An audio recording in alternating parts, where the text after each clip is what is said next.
अनंत अनंत भाव भेदथी भरेली भली अनंत अनंत नाय निक्षेपे व्याख्यानी छे। सकल जगत हित कारिणी हारिणी मोह तारिणी भवाभि मोक्ष चारिणी प्रमाणी छे। उपमा आप्यानी जेने तमारा खवीते आपवाथी निज मती मापाई में मानी छे। अहो राज चंद्र बाळ ख्याल नथी पामताय जिनेश्वर ताणी वाणी जाणी तेणे जाणी छे।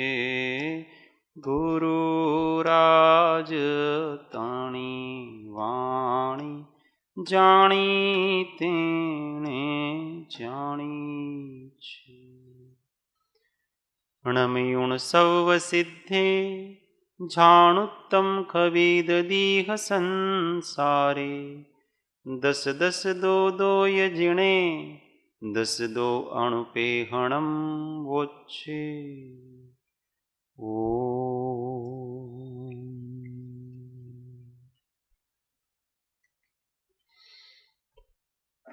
तत्व विचार में श्रीमद् भगवत कुंद कुंदाचार्य विरचित 12 अणुविखा सतशास्त्र गाथा नंबर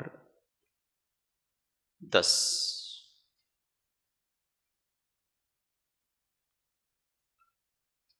नवणिः 14 रयणम् नवणिः 14 रयणम् हयमत्तग इंद चाउरंगबलम् हयमत्तग इंद चाउरंगबलम् चक्के सस्सण शरणम् चक्के सस्सण शरणम् पिच्छन्तो कद्दिये काले पिच्छन्तो कद्दिये काले नवणिः 14 रयणम् नवणैरयणम् हयमत्तग इंद चाउरंगबलम् हयमत्तग इंद चाउरंगबलम् चक्के सस्सण शरणम् चक्के सस्सण शरणम् पिच्छन्तो कद्दिये काले पिच्छन्तो कद्दिये काले।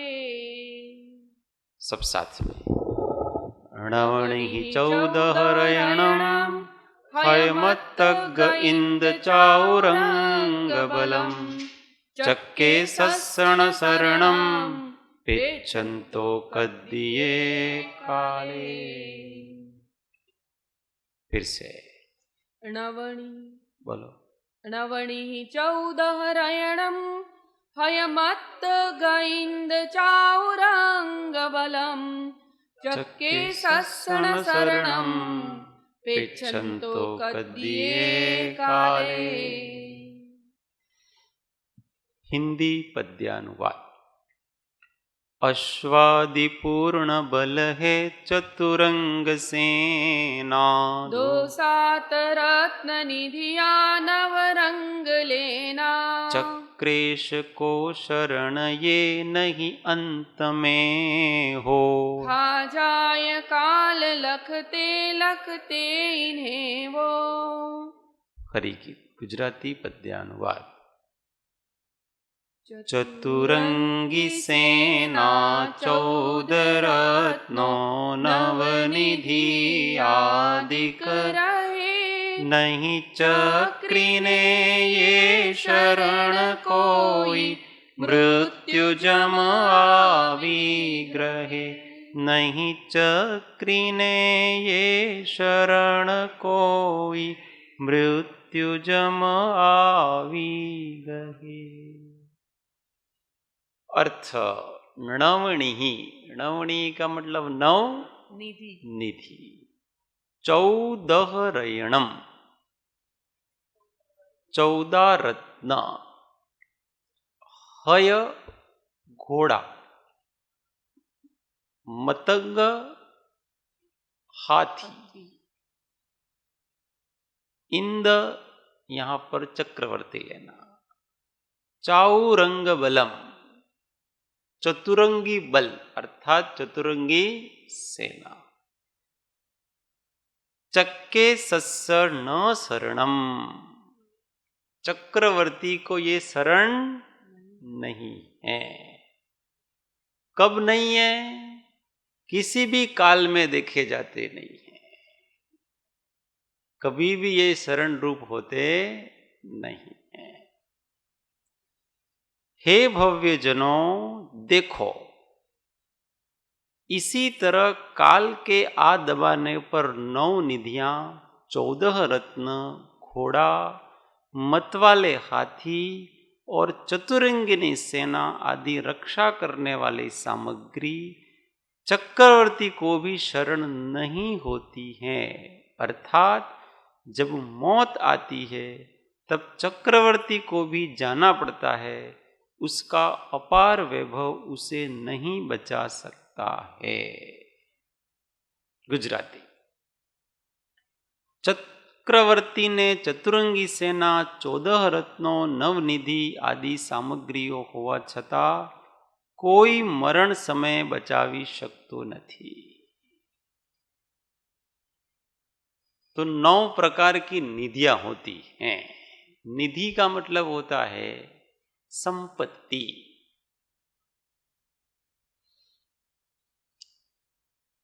संपत्ति का मतलब होता है आपत्ति में जो रक्षा करे उसका नाम संपत्ति। ऐसा ही कहा जाता है, आपत्ति में जो रक्षा करे उसका नाम संपत्ति।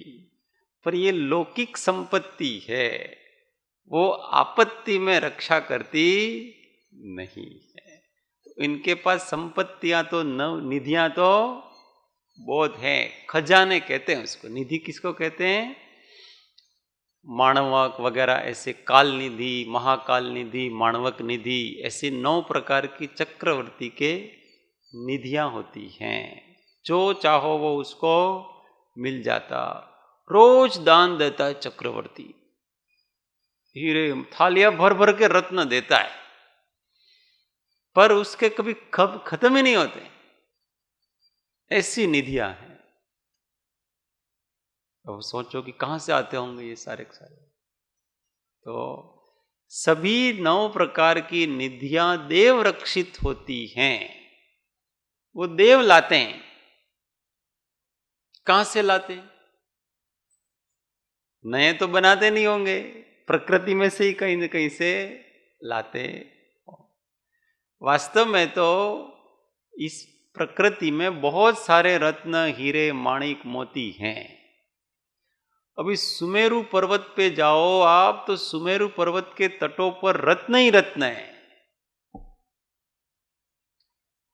मणि पार्श्वा ऊपरी मूले चतुल्य विस्तारा, ऐसा आता है, जिसके पार्श्वों में मणियां हैं, मोती हैं, हीरे हैं। पूरा सुमेरु पर्वत सोने का।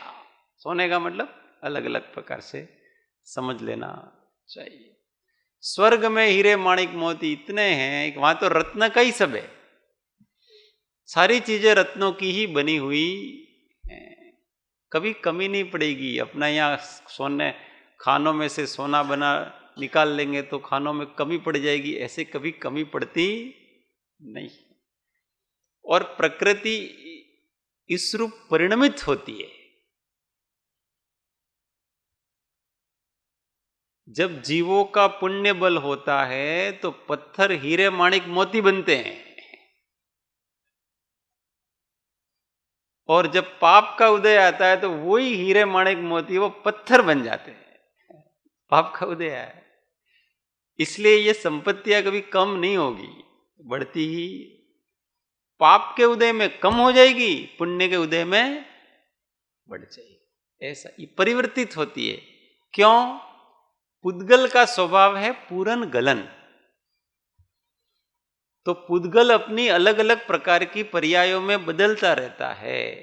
जो आज पत्थर है कल वो हीरा होगा, कल वो मोती होगा, कभी कोई सीप होता है, कभी वो ही अग्नि रूप होता है, कभी वही पानी रूप होता है, कभी वही पत्थर रूप होता है, कभी वही हवा रूप होता है, कभी वही वनस्पति रूप होता है, कभी वही अपना शरीर रूप होता है, कभी वही परमाणु अपनी भाषा रूप होते हैं।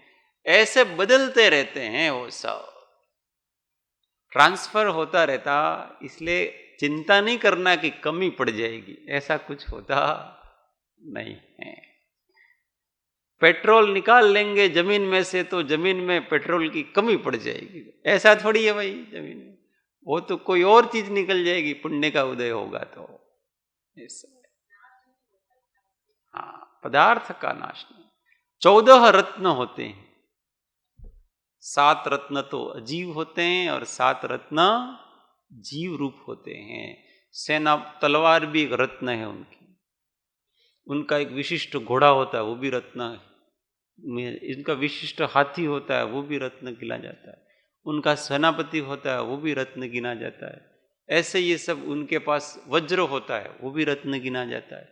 ऐसे ये 14 प्रकार के रत्न होते हैं। सुदर्शन चक्र है, वो सबसे श्रेष्ठ रत्न की गिनती में आता है। तो सारी चीजें उनके पास हैं। फिर हाथी, घोड़े, 18 करोड़ घोड़े चक्रवर्ती भरत जी के पास थे। कितने? 18 करोड़ उच्च नस्ल के घोड़े, 84 लाख उच्च नस्ल के हाथी, वो इनके पास थे। सेना का तो कोई पता ही नहीं था, इतनी सेना थी उनकी। चतुरंगीन बल, चतुरंगी मतलब चतुरंगिनी सेना होती है। सेना के 4 अंग होते हैं। कौन कौन से? हाँ हाँ, हाथी, घोड़ा, रथ और पदाती। पदाती मतलब पैदल चलने वाले सैनिक अलग होते हैं, शस्त्र लेकर के चल। फिर रथ पे चलने वाले सैनिक होते हैं, उनको रथी कहते हैं। फिर घोड़े पर चलने वाले अश्व, और हाथी पे चलने वाले महारथी। ऐसे अलग अलग प्रकार के। तो ये 4 प्रकार की सेना होती है। जैसे जिसकी योग्यता होती है वैसे उसको वो वाहन दिया जाता है। अपने यहाँ अलग अलग प्रकार के शस्त्र नहीं होते हैं। किसी को तो वायु सेना में रखा जाता है, किसी को जल सेना में रखा जाता है, वायु सेना में रहने वालों को हेलीकॉप्टर दिया जाता है। कोई किसी को घोड़े हाथी में भी, आज भी हैं घोड़े हाथी वाले भी। तो चक्रवर्ती को न शरणम, ये सभी चक्रवर्ती को शरण नहीं है। कब शरण नहीं है? जब उसकी मृत्यु आती है, उस समय उसके शरण रूप नहीं होते। जब तक मृत्यु नहीं आई तब तक ये सब हेल्प कर सकते, पर मृत्यु आ जाती है तो फिर इसमें से कोई हेल्प करता नहीं है। उस शुभुम चक्रवर्ती मरा। कैसे मरा? लोभ में मरा। ब्रह्मदत्त चक्रवर्ती भी लोभ में मरा। उसको ऐसा था कि मैं शुभुम चक्रवर्ती को कि भी 6 खंड तो मैंने जीत लिए और अभी और 6 खंड धातकी खंड के हैं, वो भी हम जीतेंगे। तो उसने अपना रत्न पानी में डाला। चर्म रत्न होता है, वो पानी के ऊपर पुल बनाता है। वो एक प्रकार का पुल है, फिर उसके ऊपर चढ़ करके आप जाओ। तो उसने डाला धातकी खंड में जाने के लिए, क्योंकि बीच में समुद्र पड़ता है ना। कौन सा समुद्र पड़ता है? लवण समुद्र पड़ता है। तो फिर वहां पर जाने के लिए उसने डाला। अब हजारों साल की यात्रा होती है, उनकी विजय यात्रा। अब उनके साथ जो सेना थी, देव वगैरह सारे थे, तो भाई 6 खंड जीतने में ही भाई हमको इतना समय लग गया, ये 6 खंड और जीतेंगे पता नहीं कितने काल लगेगा। तो वो देव लोग उनकी सहायता करने के लिए जो आए थे, उन्होंने सोचा कि यार अभी थोड़ा छुट्टी मार लेते हैं घर पे चले जाते। एक एक करके सब साथ छोड़ करके चले गए। ज्यादा लोभ करेगा तो कौन साथ रहेगा। जैसे ये ठीक ऐसी ही बात थी जैसे इस काल में सिकंदर के साथ हुई। सिकंदर पूरी सेना को लेकर के सारी दुनिया को लूट खसोट करते करते भारत आया। अब उसके सैनिक इतने थक गए और यहां के सीमावर्ती जो देश थे उन्होंने इतना संघर्ष किया उनके साथ, वो थक गए। राजा पोरस वगैरह ने आगे बढ़ने से मना कर दिया, हम आगे नहीं बढ़ सकते हैं। सिकंदर ने बहुत प्रयत्न किया उनको उनके अंदर वो भरने के लिए, परंतु कहा कि अब हम थक गए, हम नहीं कर सकते। इसलिए उनको आधी दुनिया लूट ली, आधी दुनिया पर विजय प्राप्त कर सका नहीं और वापस लौट गया। और लौटते लौटते लूटपाट करता करता खुद भी मर गया। ऐसे ये शुभम चक्रवर्ती, सैनिकों ने मना कर दिया, सबने मना कर दिया। पाप का उदय होता है तो अपने भी पराये हो जाते हैं, बात नहीं मानते हैं। कोई भी अपनी बात कब मानता है, जब अपने पुण्य का उदय हो तब मानते हैं। तब उसका समय निकट आ गया था, इसलिए सारी नवनिधियां वगैरह वो सारा का सारा चले गए। इसीलिए किसी के ऊपर भरोसा नहीं करना, ऐसा कहा जा रहा है। अब भरोसा किस पे करना, उसकी बात करें। अभी पहले इंद्रों पे आए, फिर धरणेंद्रों पे आए, फिर चक्रवर्ती पे आए, सबका बता दिया उन्होंने एक एक गाथा में। अब ये सभी तो शरण रूप है नहीं, तो शरण रूप कौन है तो बताते हैं। गाथा 11।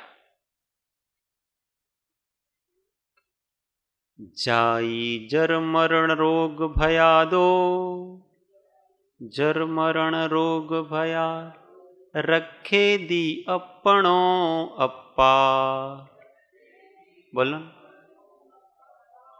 जाई जर मरण रोग भयादो, जाई जर मरण रोग भयादो, रखे दी अपनो अप्पा। रखे दी अपनो अप्पा। तम्हा आदा शरणम, तमहादा शरणम। बंधोदय सत्त कम वदिरितो, बंधोदय सत्त कम वदीरितो। फिर से। जाई जर मरण रोग भयादो, जाई जर मरण रोग भयादो, रखे दी अपनो अप्पा। रखे दी अपनो अप्पा। तम्हा आदा शरणम, तमहा आदा शरणम। बंधोदय सत्त कम वदिरितो। बंधोदय सत्त कम वदीरितो। सौ साथी।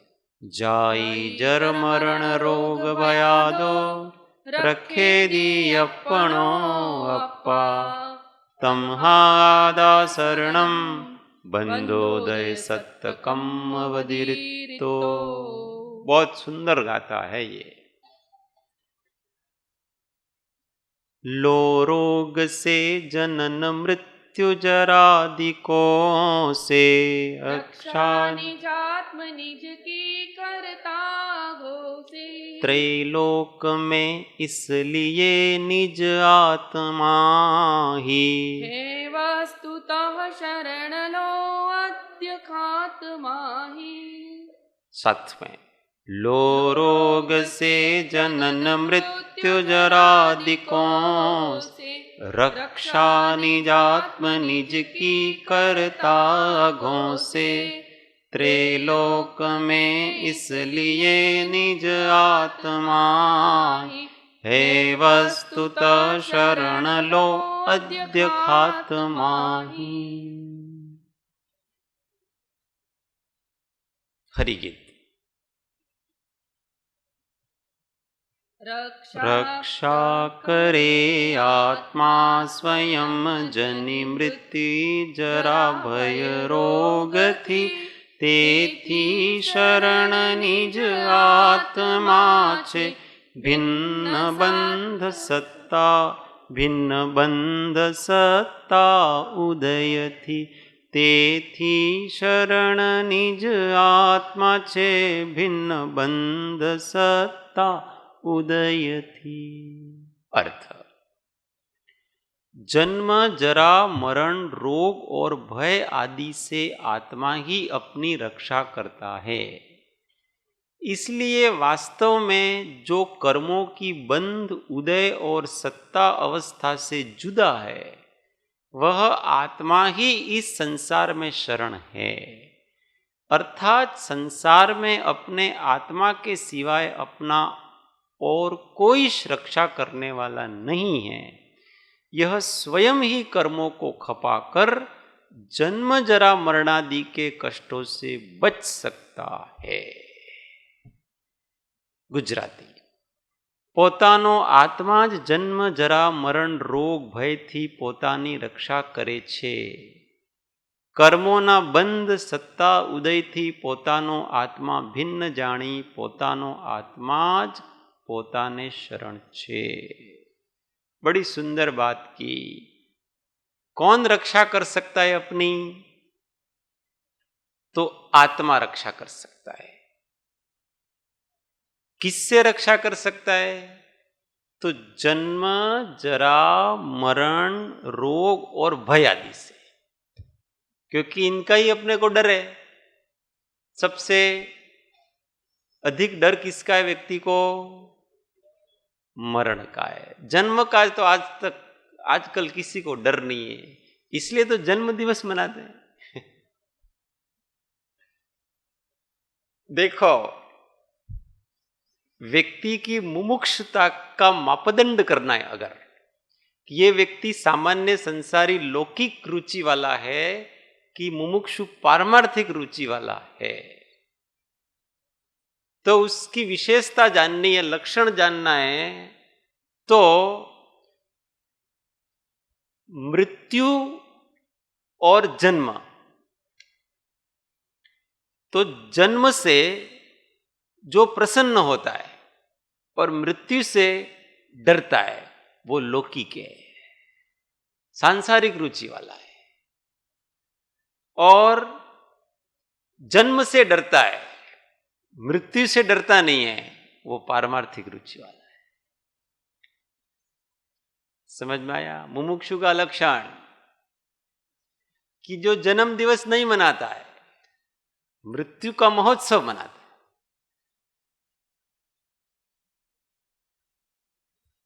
जन्म से डरता है, मृत्यु से नहीं डरता है मुमुक्षु, क्योंकि जन्म होगा तो मृत्यु होगी नहीं। अभी जन्म ही नहीं होगा तो मृत्यु कैसे होगी? इसलिए जो हैप्पी बर्थडे मनाते हैं और जन्म होने पर बहुत खुश होते हैं, समझ लेना वो संसारी जीव हैं। क्योंकि जन्म लेना तो एक प्रकार की बीमारी है कि नहीं? रोग है एक प्रकार का। जन्म लेना गुण है कि दोष? दोष। उसमें तो वो खुश होता है, संसार में आया उसमें तो वो खुश होता है। और अभी संसार से मुक्त होने वाली मृत्यु है, उससे वो डरता है। तो मुमुक्षुता कहां रही बता? मुमुक्षुता तो रही। मुमुक्षु तो वो होता है जो जन्म से डरता और मृत्यु से डरता नहीं है। इसलिए जन्म दिवस मनाते हुए ध्यान रखें, अपन खुद को खुश होता ही है और दूसरों से भी अपेक्षा रखता है कि मेरे जन्म दिवस पर दूसरे भी खुश हो, मेरे को कोई गिफ्ट दें, मेरे को ये करें वो करें। तो मुमुक्षुता की कमी ये लौकिकता का परिचायक है। इसमें कौन सी बड़ी बात है? तो यहां जन्म, जरा, मरण, रोग और भय, इनसे रक्षा करता है। कौन रक्षा करता है? आत्मा रक्षा करता है। और वो आत्मा कैसा आत्मा रक्षा करता है? हर एक आत्मा नहीं। कैसा आत्मा? तो उस आत्मा की विशेषता बताई कि जो कर्मों की बंध, उदय और सत्ता अवस्था से जुदा है, वह आत्मा शरण रूप है। बड़े रहस्यात्मक बात लिखी है महाराज। संसारी जीव के पास दो तरह का आत्मा है। आत्मा दो नहीं है, दो तरह का आत्मा है उसके पास। उसके पास एक अशुद्ध आत्मा है, उसके पास एक शुद्ध आत्मा है। जो अशुद्ध आत्मा है वो तो रक्षा कर नहीं सकता किसी के, क्योंकि वो तो स्वयं अरक्षित है। और जो शुद्ध आत्मा है वो इन जन्म, जरा, मरण से रक्षा कर सकता है। और ये दोनों संसारी जीव के पास उपलब्ध हैं। अब वो किसका प्रयोग करता है, किसका उपयोग करता है, वो इसके ऊपर डिपेंड है कि नहीं? देखो, श्रद्धा, ज्ञान और चारित्र, सबके पास श्रद्धा है कि नहीं? अब किसी के पास विपरीत है और किसी के पास सम्यक है। सबके पास ज्ञान है कि नहीं? है। किसी के पास विपरीत ज्ञान है, किसी के पास सम्यक ज्ञान है। सबके पास चारित्र है कि नहीं? किसी के पास सम्यक है और किसी के पास विपरीत है। दोनों हैं, निषेध नहीं कर सकते। एक ही आत्मा में दोनों प्रकार से है। न हो तो आए कहां से? अगर ऐसा कहें कि सम्यक दर्शन तो सही श्रद्धा आत्मा में नहीं है, तो कहां से आई? न हो तो आए कहां से? जो होगी वही तो आएगी। इसका मतलब इसके अंदर शक्ति ऐसी है, अभी है वो शक्ति, इसी समय भी है। तो शक्ति दो आत्मा का मतलब इसके पास एक शक्ति रूप आत्मा है और एक व्यक्ति रूप आत्मा है। एक द्रव्य रूप आत्मा है, एक पर्याय रूप आत्मा है। तो शक्ति रूप से शुद्ध आत्मा है, व्यक्ति रूप से अशुद्ध आत्मा है। समझ में आ रहा है बात? शक्ति रूप से जो शुद्ध आत्मा है वो भी अभी ही है, उसका वर्तमान में ही उसकी सत्ता है। और व्यक्ति रूप जो अशुद्ध आत्मा है वो भी अभी ही है, वर्तमान में ही इसका अस्तित्व है। और दोनों एक ही समय में है। बात समझ में आ रहा है? जब अपना ज्ञान विपरीत जानता है उस समय भी उसके अंदर सही जानने की योग्यता है कि नहीं? है ना? और उस समय भी वो जानता है कि नहीं जानता है? विपरीत को भी जानता है कि नहीं जानता है? जैसे कोई सांप को रस्सी जाने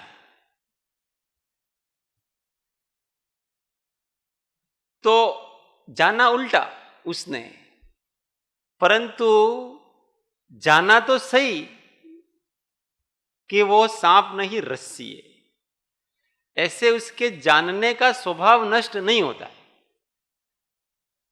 ऐसे ही वो उस सांप को रस्सी मानता है तो वो प्रतीति कहलाती है। तो प्रतीति उल्टी हो परंतु प्रतीति है कि नहीं?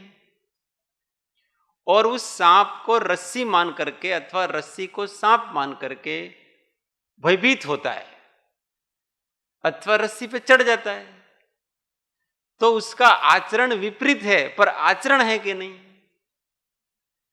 इसका मतलब हर समय आत्मा में ज्ञान दर्शन चारित्र होते कि नहीं होते? होते। अब वो केवल ज्ञान दर्शन चारित्र कोई पकड़े, अभी उसके सम्यक और विपरीत को न पकड़े, ये कहिए बंध, उदय और सत्ता अवस्था से जुदा।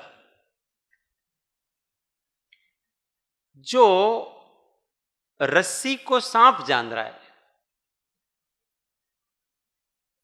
उसमें अभी किसको क्या जान रहा है उसको छोड़ो, परंतु जो जान रहा है उसको पकड़ो। तो उस जो जान रहा है ना, उसको न बंध है, न उदय है, न सत्ता है कर्म की, क्योंकि जानने वाले के ऊपर कोई न कर्म लगा हुआ है, न उसके ऊपर कोई बंधन है, और न ही कोई उसके ऊपर उसके ऊपर सत्तागत कर्म लगे हुए हैं। सत्ता कभी आवृत नहीं होती। बात समझ में आए? अगर कोई सत्ता आवृत हो तो वो सत रह ही नहीं सकता, और सत तो हमेशा रहता है। कभी भी कोई भी सत का अभाव कभी देखा? सत्य का कभी अभाव नहीं होता, क्योंकि आज तक सत्य को कोई नष्ट कर सके, सत्य के ऊपर आवरण डाल सके, ऐसा कोई कर्म आज तक हुआ ही नहीं है। केवल ज्ञान आवृत हो सकता है, मति ज्ञान आवृत हो सकता है, श्रुत ज्ञान आवृत हो सकता है, अवधि ज्ञान आवृत हो सकता है, ज्ञान आवृत नहीं हो सकता। बात समझ में आ रही?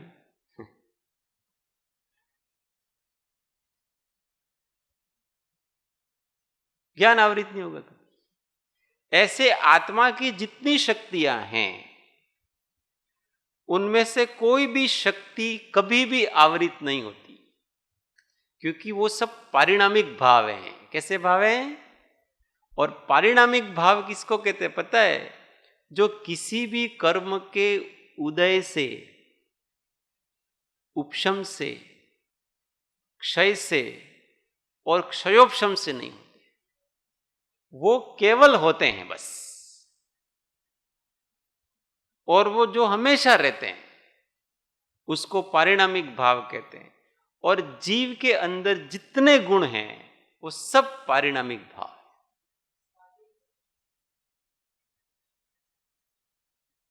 इसलिए उन शक्तियों पर आवरण नहीं आता है, अभिव्यक्तियों पर आवरण आता है। हाँ, ज्ञानावरण, दर्शनावरण, ये सभी अभिव्यक्तियों को आवृत करते हैं, शक्तियों को आवृत नहीं करते। अभिव्यक्ति पर्याय की होती है, शक्ति की तो अभिव्यक्ति नहीं होती है। शक्ति कारण रूप है, अभिव्यक्ति कार्य रूप है। कार्य परमात्मा आवृत होता है, कारण परमात्मा कभी आवृत नहीं होता है। अगर कारण परमात्मा भी आवृत होने लगे तो फिर जीव अजीव हो जाए अथवा रहे ही नहीं। अजीव भी क्या, अस्तित्व ही समाप्त हो जाए उसका, क्योंकि अभाव हो गया, सत्ता का ही अभाव हो गया उसके। तो कोई भी कर्म सत्ता का अभाव नहीं कर सकता है, सत्ता को आवृत भी नहीं कर सकता है, शक्ति को नष्ट नहीं कर सकता है। आज तक कोई कर्म ऐसा बना ही नहीं जो शक्ति को नष्ट कर दे। शक्ति उसकी हमेशा बनी रहती है। तो अभी हम बंधन का एहसास क्यों कर रहे हैं? अभी हम बंधन में हैं कि मुक्त हैं?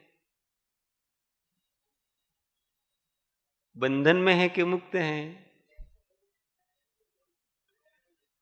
तो अभी हम वास्तव में बंधन में भी हैं और मुक्त भी है। हमारी शक्तियां मुक्त हैं, अभिव्यक्तियां बंधन में पड़ी है। और आप सोचो कि हम अभिव्यक्त होना न चाहें तो हमको बंधन का एहसास नहीं होगा। बंधन का एहसास तब तक है जब तक हम अभिव्यक्त होना चाहते हैं, पर्याय रूप परिणत होना चाहते हैं, पर्याय की आस है, नवीन परिणमन करना चाहते हैं, वर्तमान अवस्था से असंतुष्ट हैं, नया चाहिए। अभी हम जितना ज्ञान हो रहा है ना, उससे हम संतुष्ट नहीं है, इसलिए हमको अधिक जानना है।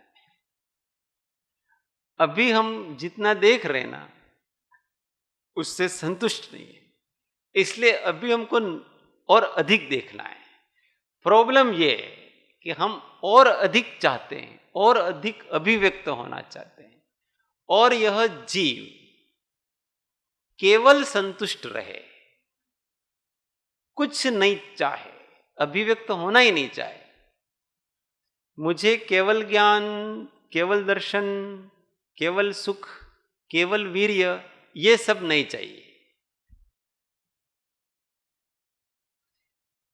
इससे ही जीव श्रेणी चढ़ता है, श्रेणी से चढ़ता है इस भावना से कि जब परिपूर्ण रूप से तृप्त रहता है, उसकी कोई भी इच्छा जब नहीं रहती है, वो अवस्था इस जीव की समाधि रूप अवस्था है। उसको अभिव्यक्त नहीं हो, कोई पर्याय नहीं चाहिए मुझे। और जब तक उसको पर्याय की आकांक्षा है, परमात्मा रूप पर्याय की भी जब तक आकांक्षा है, तब तक वो आकांक्षा उसको व्याकुल करती रहेगी। भव मोक्षे पण शुद्ध वर्ते सम। और जो वर्तमान में केवल ज्ञान रूप है, वो निरावृत है, केवल ज्ञायक है, केवल जो सत्ता है, केवल जो जीवत्व है। केवल शब्द कहा तो वहां पर अभिव्यक्ति या पर्याय को गौण कर देना, एक परिणाम मात्र है जो केवल है। वस्तु के होने पने में कभी भी कोई कटाव नहीं है, कोई दुराव नहीं है, अखंड है हमेशा वस्तु। वस्तु के होने में कभी खंड खंड हुआ ही नहीं, अखंड प्रवाहित हो रही है वस्तु। इसकी बात कर रही है कि जिसकी दृष्टि उस कारण परमात्मा पर, अखंड परमात्मा पर, शक्ति रूप परमात्मा पर जाती है, और उसको जो मैं रूप में श्रद्धान करता है, उसी रूप रहने का जो प्रयत्न करता है, वो अपने आप में सुरक्षित है। देखो, मरने से क्यों डरते हैं पता है? कि अपने को पता नहीं नई पर्याय कौन सी मिलेगी। कहीं नरक में गए तो अच्छा बहुत पीड़ा होगी,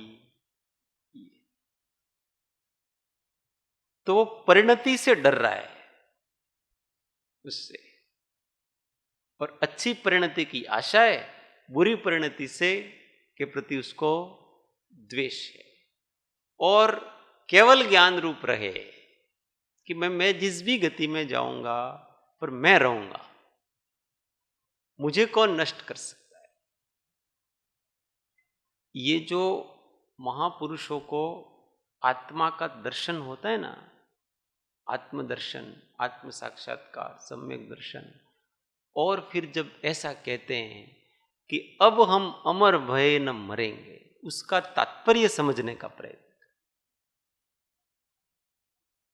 अभी आनंद गंज जी ने कहा कि अब हम अमर भय न मरेंगे, तो क्या आनंद गंज जी की मृत्यु नहीं हुई?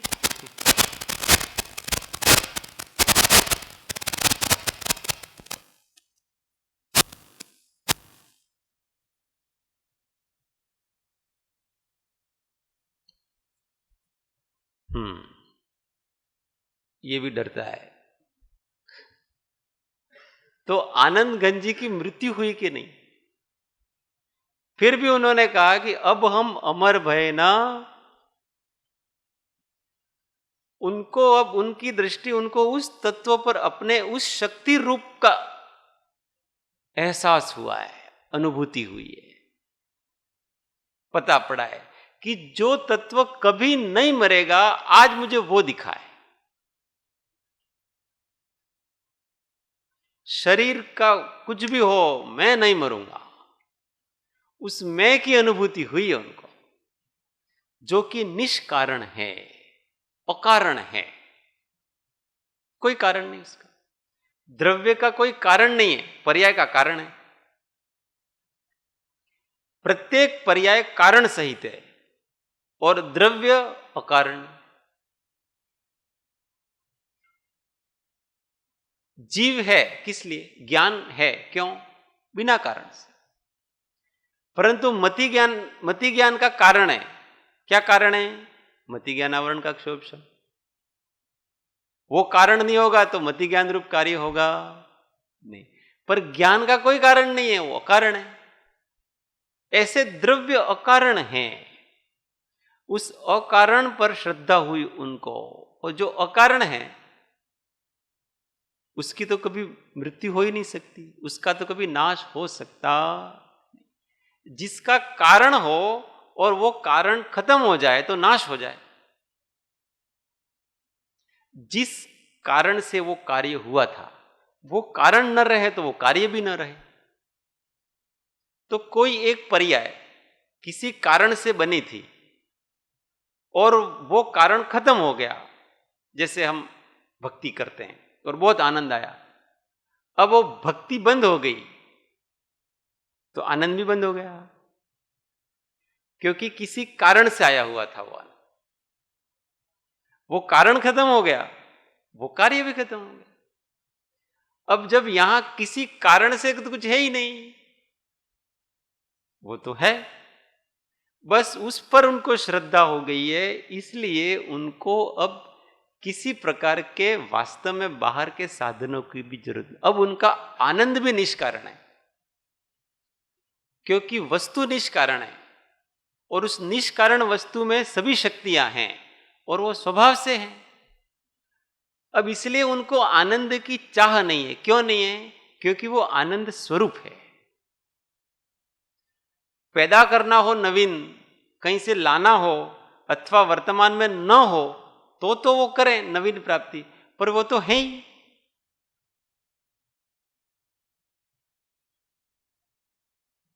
जब इच्छा समाप्त होती है तो सब वर्तमान में ही अपने को अनुभव में आती सारी चीजें, निष्कारण। ये वस्तु बहुत समझने जैसी है कि जो बंद उदय और सत्ता अवस्था से एकदम जुदा है, निष्कारण है, अकारण है, केवल है, बस उसी रूप अभ्यास किया करें। तो एक दिन हमारे जीवन में ऐसा अवसर आएगा, एक दिन क्या, उसी क्षण आएगा, अगर हम ठीक दिशा में हमारा पुरुषार्थ है तो उसी क्षण आएगा और हम भी बोल उठेंगे कि अब हम अमर भय ना बने। बोलने के लिए नहीं, ऐसी वास्तव में प्रतीति होगी, रोम रोम खिल उठेगा कि यार ये चीज मैं पहले पता क्यों नहीं पड़ी। क्योंकि जो मरेगा वो मैं नहीं, और मैं तो हुई, इसमें क्या है? मैं को कौन मार सकता है? और मैं को कौन सुखी कर सकता है और कौन दुखी कर सकता है? दुख के समय भी मैं है, सुख के समय भी मैं है। केवल हमको तो अपने स्व को ही पकड़ के रखना है। हम बातें करते आत्मा आत्मा आत्मा आत्मा आत्मा आत्मा आत्मा। अब अभी ऐसा लगता है आत्मा मतलब पता नहीं क्या चीज है यार ये आत्मा। आत्मा आत्मा करते रहते हैं, पता नहीं पड़ रहा आज तक व्यक्ति को आत्मा क्या है। अरे आत्मा का मतलब स्व है, और कोई वस्तु नहीं है। हम उसको ढूंढते हैं किसमें? आत्मा मतलब बहुत शुद्धि होगी तब हम आत्मा आए होंगे।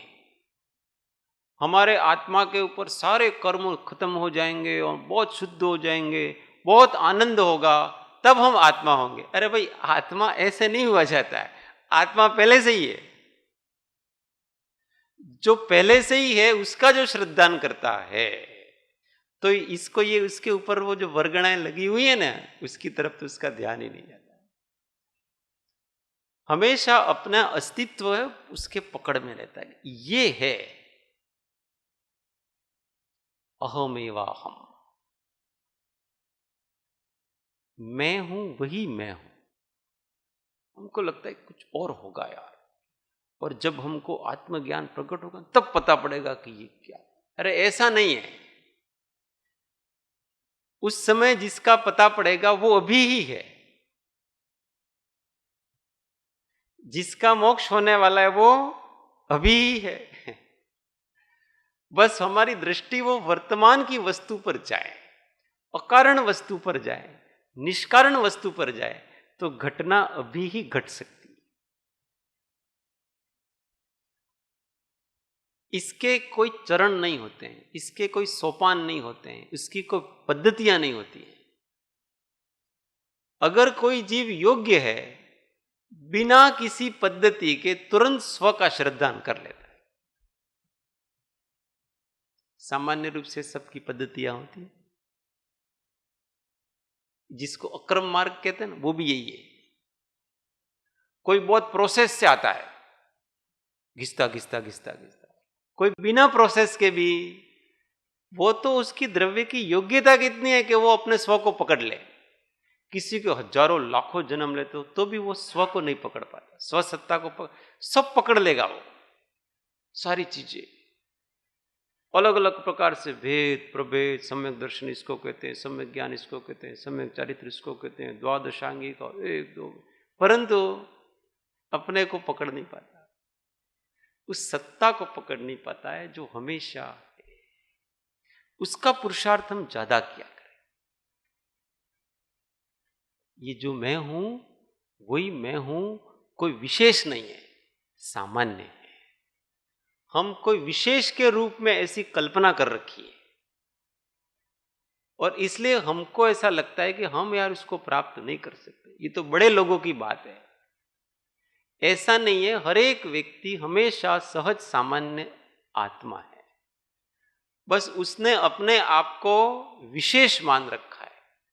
जब हम अपने आप को दुर्बल मानते हैं ना, तब भी हमने अपने आप को विशेष मान रखा है, और जब हम अपने आप को सबल मानते हैं तब भी हमने अपने आप को विशेष मान रखा है।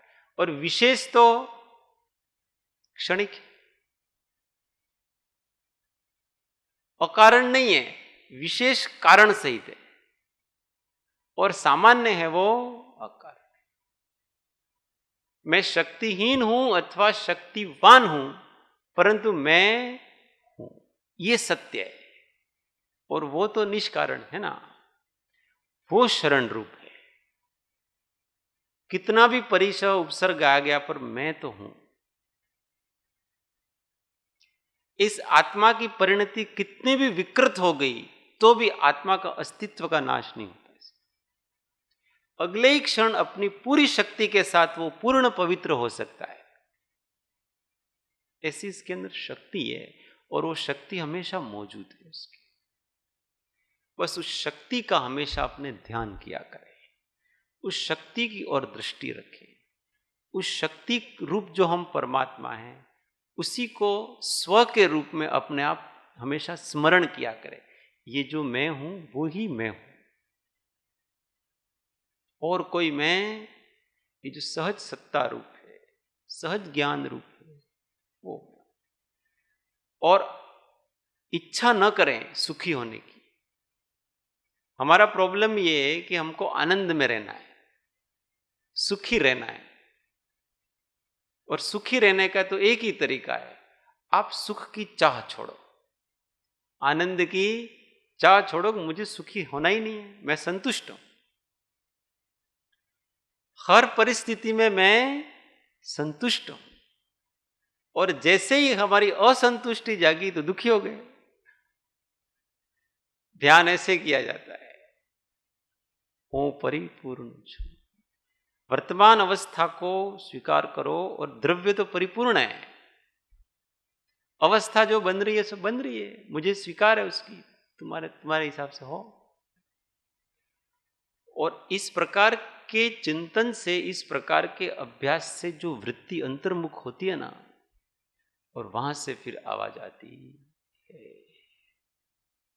अब हम अमर भय ना मरेंगे, अब हम अमर भय ना मरेंगे,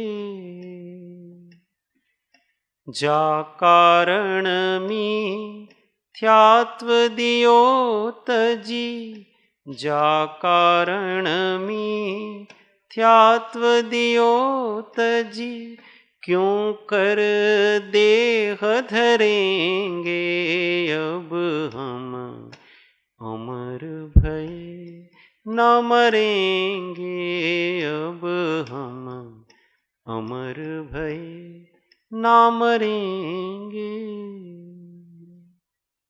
सद्गुरु परम कृपाळु त्रिलोकनाथ की जय, सब संतन की जय, आनंद घन ओ।